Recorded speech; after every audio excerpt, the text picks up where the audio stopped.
ke bërë koalicion me PD-n, duke qenë në LSI, ke bërë koalicion me PS-n, duke qenë në LSI, tani shkove në PS. Tani këto 3 momentet, si i vlerëson, kush është më i miri? Unë besoj që bashkëpunimi me...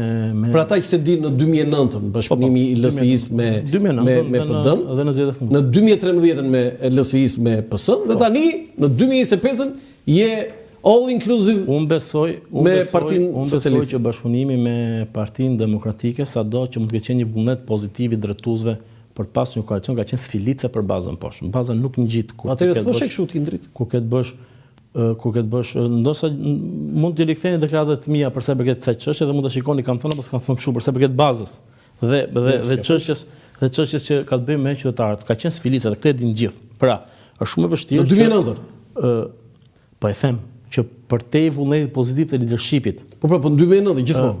2009 dhe në zgjedhjet e fundit lokale të 2000. Po jo, 2009 që ishte në pushteti qendror, sa ajo ishte më rëndësishme ndrit.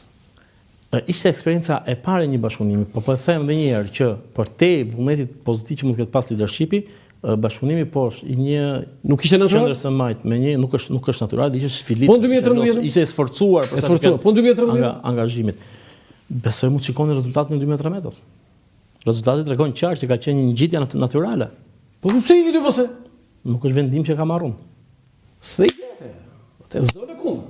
Prandaj politika 2017 habia më e madhe ndrit Brajmllari ishte çpati LSI-ja që iku nga koalicioni. Ti kuptove gjithë çfarë ndodhi? Prandaj një politikan e kultivon eksperjenca. Kam qenë jo me eksperiencë që kam tani. Ti ke qenë sekretari i përgjithshëm? Po prapë nuk kam pas këtë eksperiencë politike që kam tani. Edhe këtë duhet e pranoj. Po ti ishe me këtë eksperiencë tani, ç'do bëhen në 2017? Do të vazhdoj një koalicion të majtë. Patjetër. Domethënë nuk do vazhdoje, nuk do largohesh nga koalicioni ke fjalë. Absolutisht. Po mund të dhe besoj kjo është 80% asaj që mund të kërkonte edhe baza e partisë në kohë. Domethënë ti thuaj që baza, njerëzit e kërkonin vazhdimin e koalicionit. Je i sigurt për këtë? Shumë i sigurt. Shumë i sigurt, ë? Atëherë çfarë ndodhi? Pse e bëri? Tani kjo është gjë që i përket shkuar, nuk duhet të ndalem te kjo. Unë do të flas për të ardhmen. Unë po jap opinionin dhe mendimin tim për këtë situatë. Këtë podcast i Tiranës, po jo, nuk mund të flas. Sa atje ishte shumë pozitiv. Po pikërisht po unë ishte shumë natyral. Shiko, unë të respektoj shumë dhe ti e di se çfarë vlerësimi kam për ty. Kur dalim nga dera, unë të kam mik, të kam shok, po këtu ti këtu s'jam pozitiv. Unë ta thash shumë qartë që bashkëpunimi me një forcë të djathtë, për te dëshirës së leadershipit është sfilice për bazën poshtë, nuk është natyrale. Bashkëpunimi i së majtës ka qenë natyrale dhe ka treguar rezultati. Tani kjo gjë është e vërtetuar, nuk ke pse më. Nuk i thej njëri Limeca teori. Çfarë bën? Unë mendoj që sot më rëndësishme është që të fokusojmë energjitë tek gjenerata e re dhe jo, di pse po këmbgulun te kjo pyetje? Sepse do ishin gjëra të ndryshe, këtu e kam fjalën. Okej. Unë pikërisht tani unë zgjolla këtë rrugë pikërisht për këtë arsye. Tani kam një pyetje, ju përmendët listën e Tiranës. Më bën përshtypje që ka shumë nga Bashkia e Tiranës aty. Aty është kryetari i Këshillit Bashkiak, që pavarësisht është në Korçë, po është pothuajse deputet e sigurt. Aty është nën kryetari i Bashkisë në Tiranë, kandidat për deputet. Aty janë disa antar të Këshillit Bashkiak. Është ju Alit Valteri e disa të tjerë, mos gaboj. Aty ka dhe që të njësi kryetar të njësive, Florian Pullazi fjalën vjen. Tani, ç'është ky numër kaq i madh të njerëzve të bashkisë ose dhe drejtorat të Bashkisë Tiranës në listën e kandidatëve të Tiranës? Domethënë kërcet kjo pako i ndrit. Unë besoj ekipi që ka përpunuar apo ka rekorduar listat për deputet ka menduar fitoret. Dhe ajo listë është bërë për të fituar. Fatkeqësisht nuk ndodh shumë kampin tjetër. Do të pyes për kampin tjetër, por prit tek kampi. Pra kalkulimi. Po jo, ju thoni shqyrë nëse është kampi tjetër. Kalkulimi i një listë të tillë është bërë në funksion të fitores. Dhe jep siguri për qytetarin, siguri për votuesin që të shkojë drejt fitores. Dhe është e qartë. Dhe një fitore bindëse. Sepse ju e shikoni që në listat e mbyllura janë ju është dhënë mundësia gjeneratës së re. Pra, ju e shikoni që personazhe shumë të rëndësishëm të Partisë Socialiste janë në listat e hapura, do punojnë për të mbarë mbështetjen e vet qytetare, sepse gjithmonë kanë pas mbështetje shumë të madhe. Po mirë, Rama, pse se vendosi emrin te lista e hapur? Po do opinionin tim personal, do shkonin gjithë votat për Edi Ramën, do digjeshin tjerët. ziqe gara e drejtë. Ky është problem teknik e ke Ky është mendimi personal, nuk është se jo, po ti je një mirë atë terrenin aty, ti nuk e thua kot. Sekretari i partisë do jetë, i cili do partie, do jetë në listë hapur, do të japin të gjitha ti vota. Patjetër nuk ka konkurrencë. Po, mirë, kjo është rëndësishme se ti je një këtë, e di, nëse aty, duke qenë aty çfarë ndodh? Është një listë punuar për të fituar. Jo, çfarë ndodh? Si shpërndahen votat e kanë fjalën?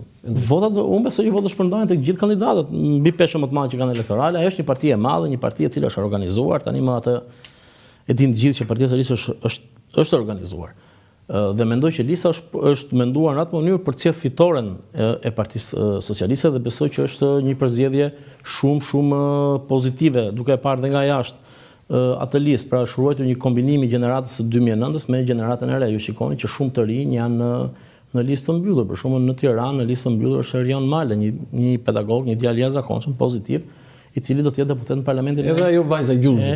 Edhe Gjuzi, e cila profesion Kavajon. E bëri një kështu, e tha dhe vetë ajo që në priu tha fati, tha vetëm tha për një gjë tha. Ju jeni gazetari i vjetër dhe dini shumë mirë që dalet e para publike kanë ato kostot e veta, por e rëndësishme është që gjatë rrugës të përmirësohet. Dhe besoj që është një ekip i konsoliduar dhe është një dëshirë. S'ke bërë një muf kështu ti në dalit e tua të para. Nuk e qenë një jashtëzakonshëm, nuk e qenë si tani, po muf nuk e lëshuar, a?